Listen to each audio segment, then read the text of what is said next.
मोहिया दोनों हाथ में क्यों रोकवा कैसा क्यों ना मैं लोगों के कच्चे दोनों हाथ उठाकर लदेवा जैसे किसी मंदिर में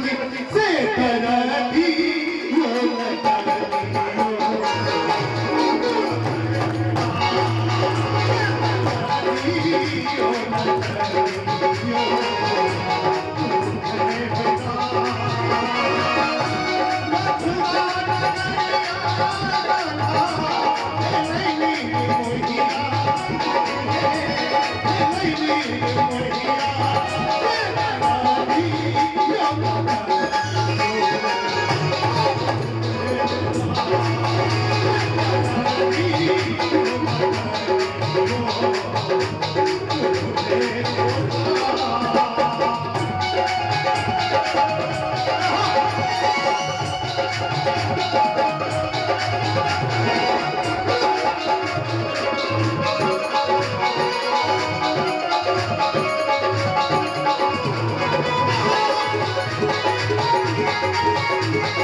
कृष्ण के मंदिरों में लाते हैं मंदिरों में लाते बाबा धाम जाए अपना सब तो बोल बोल डांस करे जाए और अभी होगा सेकंड से पीड़ी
रसिकदार बाबा छथि नहीं हमरा पिछले साल से भेटल छै आ दुनू हम भाग से खदारी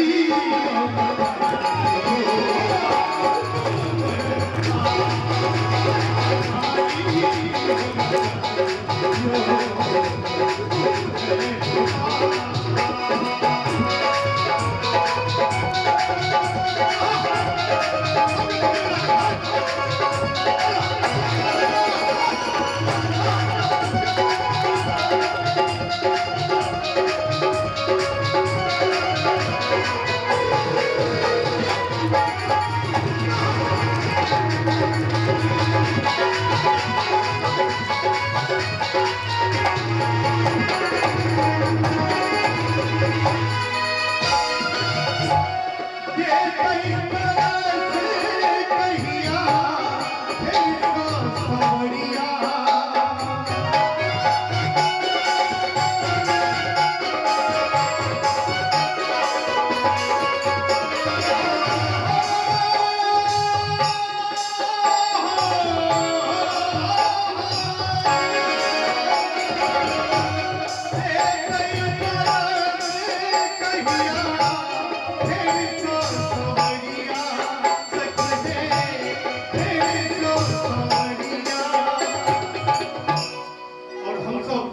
म्यूजिशियन के बिना अधूरा छै म्यूजिशियन के लिए एक बार जोरदार ताली होबाक चाही कि बिना हिनके हम सब किछु नहीं कऽ सकै छी बिना हम सब किछु नहीं कऽ सकै छी और ई हमर आखिरी लाइन छी दोसर कलाकारक अगर नीक लागल हुए तो दुनू हाथ उठा के एक थपड़ी बजा के जय सवारी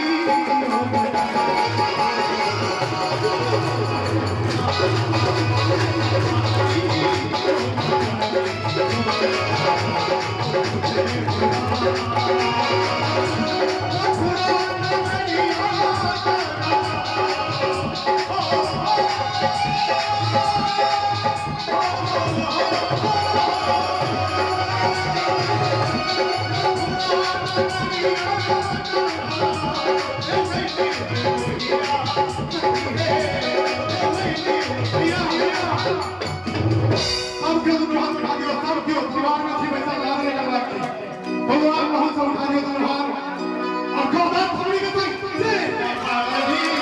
और